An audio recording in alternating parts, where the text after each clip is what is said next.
bruh, bruh, bruh. Hey kids, remember when you used to wake up early for Saturday morning cartoons and your biggest worries in life were whether or not the princess was in this or another castle? Let's go back there, because it's Throwback Thursday.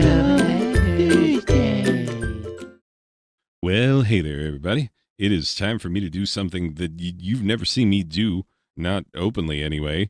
I'm about to cheat on this here game. This is going to go down. I'm going to find, nope, not infinite energy. I'm going to turn that back off. We're going to find the infinite lives cheat somewhere around here. And I'm going to find a cheat for me to be untouchable in this game because I need it. I absolutely need it. I can't even capture the game footage. Like, I suck at a lot of games. I'll just be honest with you. But, like, Mega Man. I love Mega Man. It's a great series. I've always loved these games, and I've always been complete trash at them. Just utter garbage. And you know what, though? I dare you. I freaking dare you. If you watch this and you're like, this guy, man, he must really suck. This game is not for mere mortals. It is not. Because the enemies they're throwing at you right away are hard to avoid getting hit by. Is right off the bat, it starts being hard. You know, these guys shooting at you, and it's hard to get up the ladders because these guys shooting at you. I did play this with the cheats off and tried to capture footage, and it was so bad. Like, I was getting trapped in the same spot for, long stretches of time because the platforming is hard enough, even without all of the enemies and whatnots. It is bad enough. But, to try and do it while getting shot at the whole time, it's really, really freaking hard. And I am not up to the task. So I'm cheating. And I'm telling you I'm cheating. And you know what I'll do? I'll tell you, if you want to see someone play this game well, I will include a link to the video of my favorite speedrunner of all time speedrunning this game. Why is he my favorite speedrunner? Because he's like the chillest guy in the speedrunning community. He's got records on any NES game you can think of, pretty much. If it's an NES game, he is on the world leaderboard, pretty close to the top. And he does that for like every game you can think of. And I watch him do it, and I can't even. So I'm talking about Arcus. If you don't know Arcus, he is from the same city that I currently live in, and he's incredible. He's an incredible speedrunner, and he seems like the chillest guy in the game. So, yeah, I'm a link to it so you can see what it looks like when someone is competent at playing this game, which I am not. And I admit that I am not, and I'm showing you that I'm not. So, yeah, deal with it. Obviously, there are parts of these levels that I can make it through just fine without cheating. I'm not saying that I need to cheat for every little bit of it, but, like, some parts of it, yeah. Some parts of it, I just kind of have to. There's nothing else I can do. And so I'm just out here trying my best, trying my absolute best, and failing miserably. Because people talk about NES hard back in the day and how hard games used to be. This is prime suspect number one. Like, I mean, come on. We all know that, like, ghouls and ghosts and goblins and gruntles and gretels, grab bags and greed grubs. All those G&G games that are the same game but different names. Super hard, very fun. Super hard, but very fun. And I don't know what it is about these super fun, very hard games. How in the world can they be very fun when they're so gosh darn hard? Well, with Mega Man, it comes down to a few things. First of all, there is the variety of the enemies that you're up against.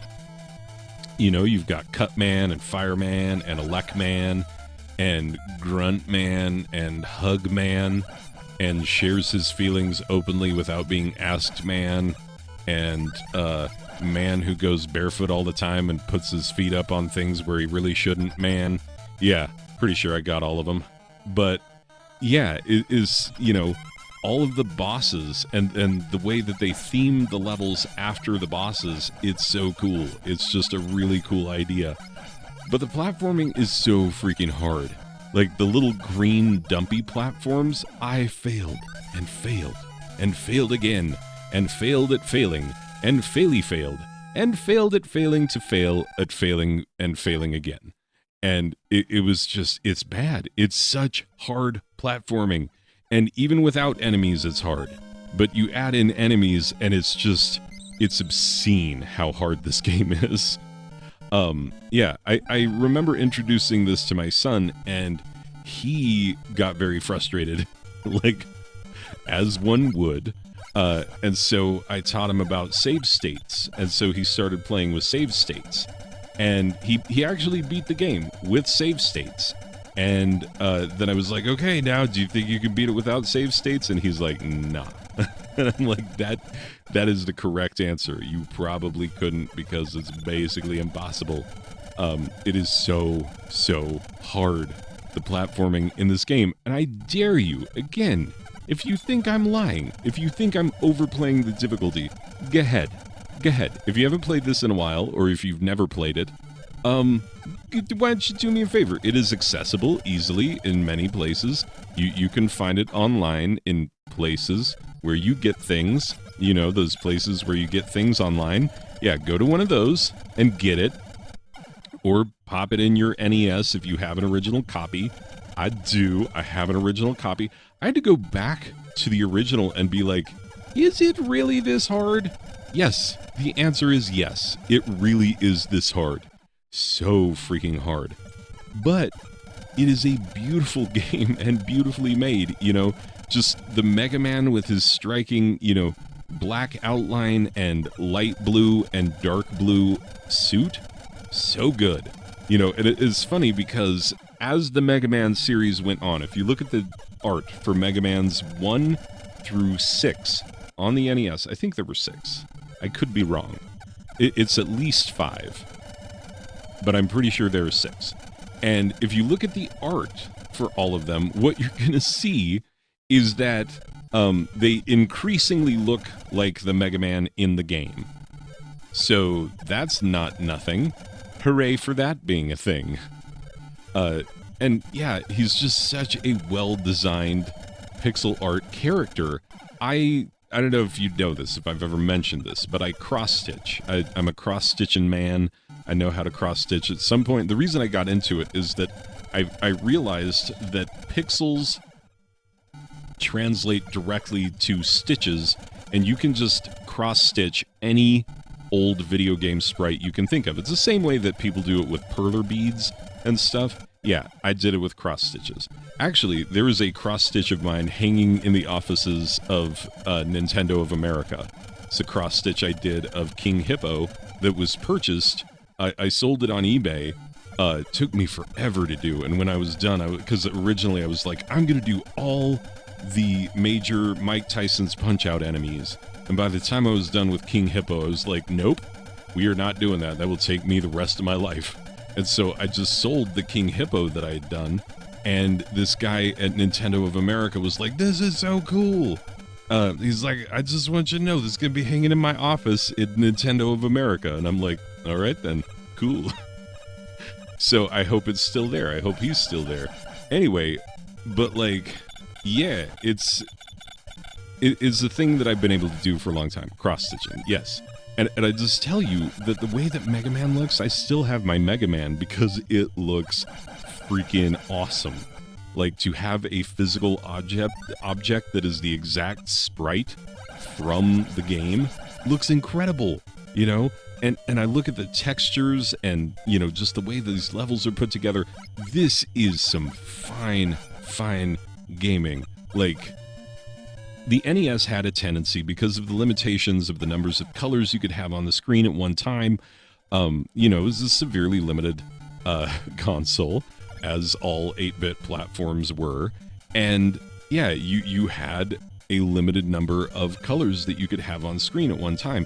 And so that's why, like, look at Faxanadu. You know, there's a game that is super fun to play, but it is butt ugly. It is butt ugly backgrounds, just, puke green and diarrhea brown. That's all that game is. It's just colors of the kinds of bodily waste you don't want to get mixed up in. And Mega Man is bright and vibrant and beautiful. Like, I don't know how they pulled it off, but they did. They absolutely did. There's no denying that. And so they created this beautiful game with these unique bosses where every level is designed to the boss. And, so every level has a different flavor, and then you're going up against Dr. Wily in the end, which is hilarious because the game makes no mention of Dr. Wily while you're going through the early stages. It's not till Mega Man 2 that they put that center square as like, oh, and by the way, you're going to eventually face off against Dr. Wily because he's the ultimate bad guy. Yeah, the first game, first of all, the cover art doesn't look much like Mega Man. They don't sell you on the concept of Mega Man, and maybe this was a little more established in Japan. I'm assuming it was, where he is obviously known as Rockman for reasons that I will never understand. And yeah, like, here you go, have some Rockman fun. And the thing of it is that, like, for all of its quirks and all of its weirdness and all of its silliness, like, it is some exceptional game creation. Like, the music is great. All of the enemies are really creative in the way that they move and attack and stuff. Like, and there are so many different types.